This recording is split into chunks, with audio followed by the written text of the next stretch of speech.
అందరికీ నమస్కారం, శుభోదయం. Welcome to profit mass. ఇవాళ 6th ఫిబ్రవరి థర్స్డే ఇంటర్నేషనల్ మార్కెట్స్లో పర్ఫార్మెన్స్, అలాగే మన మార్కెట్స్ మీద ఇంపాక్ట్ ఒకసారి చూద్దాం. యాజ్ ఆఫ్ నో ఏషియన్ మార్కెట్స్లో ట్రెండ్ కాస్త పాజిటివ్గానే ఉంది.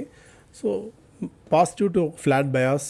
నికాయ్ 0.25% మేర, హాంకాంగ్, షాంఘై రెండు 0.13% మేర పాజిటివ్గా ట్రేడ్ అవుతూ వస్తున్నాయి.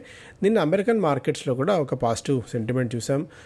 నాస్డాక్ 0.2% మేర, S&P 500 0.4% మేర, డౌ జోన్స్ 0.7% మేర లాభాలతో అయితే ముగిశాయి. సో మొన్న నిన్న గూగుల్ సంబంధించిన అప్డేట్ ఒకటి ఆశించిన స్థాయిలో రిజల్ట్స్ ఇవ్వకపోవడం కూడా కొద్దిగా మార్కెట్స్ నిరుత్సాహపరిచిందని చెప్పుకోవచ్చు.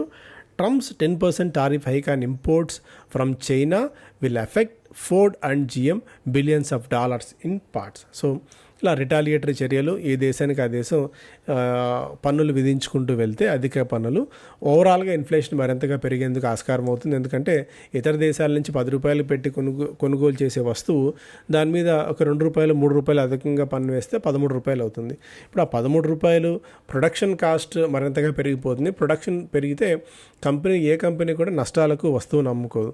అది పరోక్షంగా మళ్ళీ ప్రజల మీదే భారం పడుతుంది.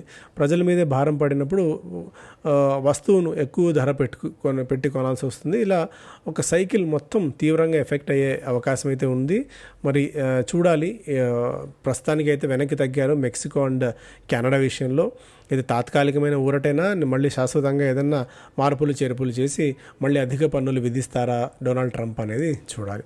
ఫిబ్రవరి 13వ తారీఖున ప్రధానమంత్రి మోడీ గారు అక్కడ డొనాల్డ్ ట్రంప్ గారితో భేటీ కాబోతున్నారు. దాని తర్వాత పరిణామాలు కూడా మనం ఒకసారి చూసుకోవాలి. గోల్డ్ $2,900 దాకా ఆల్మోస్ట్ వెళ్ళిందనే చెప్పుకోవచ్చు. రికార్డు స్థాయిలో గోల్డ్ పరుగు అయితే చూస్తున్నాం. ఆయిల్ $75 దగ్గర ట్రేడ్ అవుతుంది. ఇది ఇంటర్నేషనల్ మార్కెట్స్ నుంచి అప్డేట్స్ పరంగా ఒకసారి చూస్తే, ఇంకా స్టాక్స్ పరంగా SBI, ITC, Airtel, Britannia, Trent, hero motor Corp ఇవాళ రిజల్ట్స్ అనౌన్స్ చేయబోతున్న కంపెనీల జాబితాలో ఉన్నాయి. సో వీటిల్లో మనం యాక్టివిటీ గమనించవచ్చు. అదాని వెల్మర్కి GST ఉత్తరప్రదేశ్ డిపార్ట్మెంట్ నుంచి ₹42 లక్షల పెనాల్టీ వచ్చిందట. సో పెద్దగా దాని గురించి వరీ కావాల్సిన అవసరం లేదు, అది కూడా వచ్చింది ఉత్తరప్రదేశ్ నుంచి. So Niva Bupa health insurance చెప్తున్నమాట, Bupa will look to increase. So health ఇన్సూరెన్స్లో ఈ నివా బూపా JVలో జాయింట్ వెంచర్లో బూపా కంపెనీ వాటా పెంచుకునేందుకు అవకాశం ఉంది. కాబట్టి 100% వరకు తాజాగా వచ్చిన 100% FDI నామ్స్ పరంగా వాటా పెంచుకునే అంశం మీద ఆలోచిస్తామన్నట్టుగా కూడా చెప్తున్నారు. రెలిగేర్ ఎంటర్ప్రైజెస్లో హమీద్ అహ్మద్ ఆయన ఇండిపెండెంట్ డైరెక్టర్గా ఉన్న ఆయన రాజీనామా చేశారు. వెల్స్పన్ ₹675 కోట్ల సంబంధించిన నెట్ ప్రాఫిట్ అనౌన్స్ చేసింది. సూలా విన్యార్డ్స్ నెట్ ప్రాఫిట్ 35% మేర క్షీణించింది. రెవెన్యూ కూడా 1% మేర క్షీణించి ₹200 కోట్ల పరిమితమైంది. టెక్స్మాకో రైల్ హేమంత్ భువానియా CFOగా రాజీనామా చేశారు. And Azad engineering Rolls Royce PLCతో ఒప్పందం కుదుర్చుకుంది to produce civil aircraft engine components. UltraTech cements commissioned and additional 0.6 MTPA grinding capacity. So West Bengal Sonar Bangla యూనిట్లో తన సామర్థ్యాన్ని మరింతగా పెంచుకుంది. స్విగ్గీ నష్టాలు మరింతగా పెరిగాయి. కొద్దిగా డీటెయిల్డ్గా మళ్ళీ మనం మాట్లాడుకుందాం.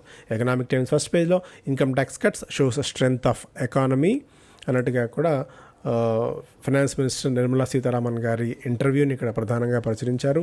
India should develop full stock of AI. So Sam Altman ఇండియాలో మన IT మినిస్టర్తో కలిశారు. సో ప్రభుత్వం కూడా ఎస్పెషల్లీ ఫైనాన్స్ మినిస్ట్రీ వీళ్ళందరూ కూడా మీరు DeepSeek కానీ ChatGPT కానీ రెండు ప్రభుత్వ అవసరాల కోసం వినియోగించుకోవద్దు అని చెప్పి ఒక అల్టిమేటం జారీ చేసింది.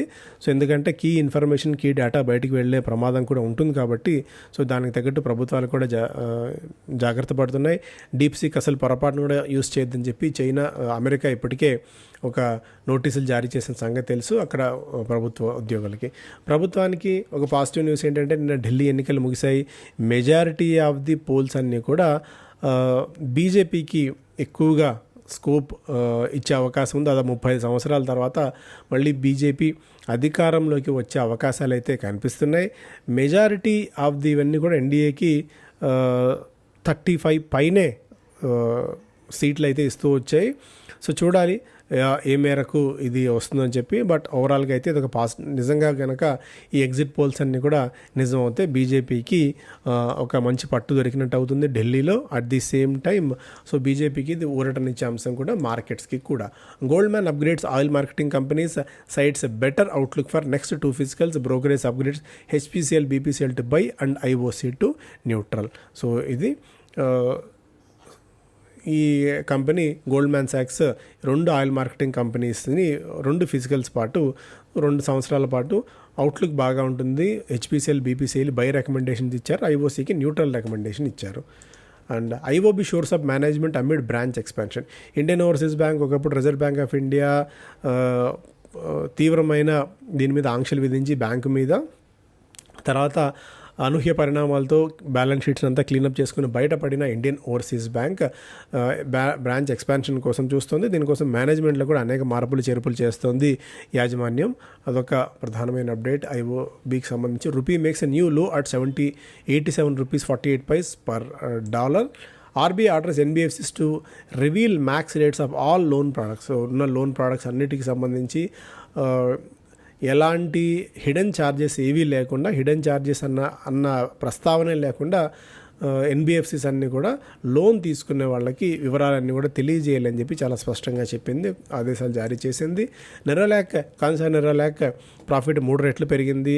ఎందుకంటే ముంబైలో వాళ్ళు అమ్మిన ల్యాండ్ పార్సల్స్ కలిసి వచ్చింది. సో అదొక పాజిటివ్ అంశం దీనికి.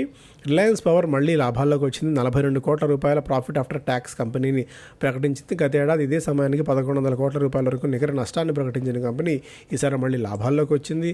గోల్డ్ డిమాండ్ 5% మేర పెరిగింది. ఇదొక update. And happiest minds Q3 profit 16% మేర క్షీణించి 50 కోట్ల రూపాయలకు పరిమితమైంది. ఇన్ఫో ఎడ్జ్ 2.5 రెట్లు లాభాల్లో జంప్ అయితే చూసాము.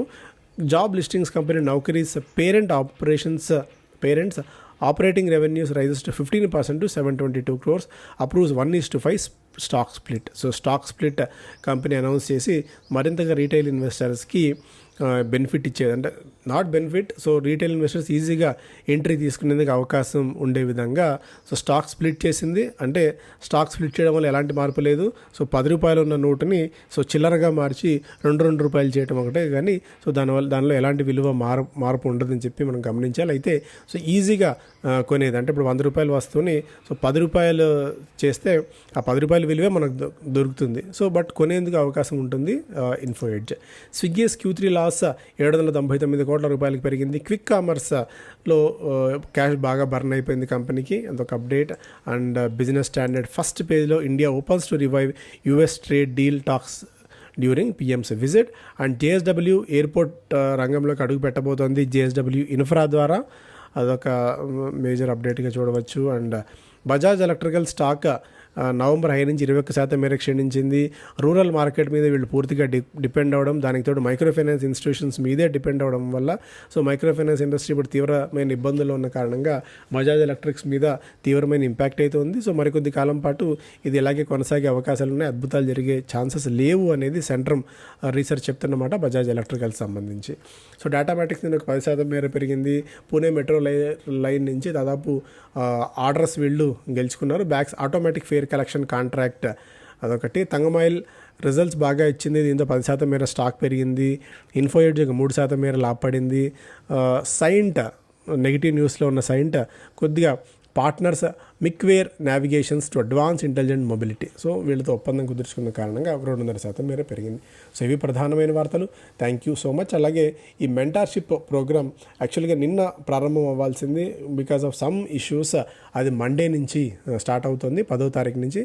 సో స్టిల్ ఇంకా ఆసక్తి ఉన్న వాళ్ళు ఇంకా మీరు జాయిన్ అయ్యేందుకు స్కోప్ అయితే ఉంది. మండే నుంచి ప్రోగ్రామ్ స్టార్ట్ అవుతుంది. నిన్న కూడా చెప్పినట్టు ఒక స్టాటిస్టికల్ బేస్డ్ థీరీస్ అన్నీ ఉంటాయి. ఇది గుడ్డిగా అమ్మామా కొన్నామా అన్నట్టు కాకుండా ఒక పద్ధతిగా ఎలా నేర్చుకోవాలి ట్రేడింగ్ అన్న వివరాలని కూడా మీరు ఈ కార్యక్రమంలో తెలుసుకుంటారు. ఆసక్తి ఉంటే మన టీంని సంప్రదించండి. Thank you so much. Have a great day.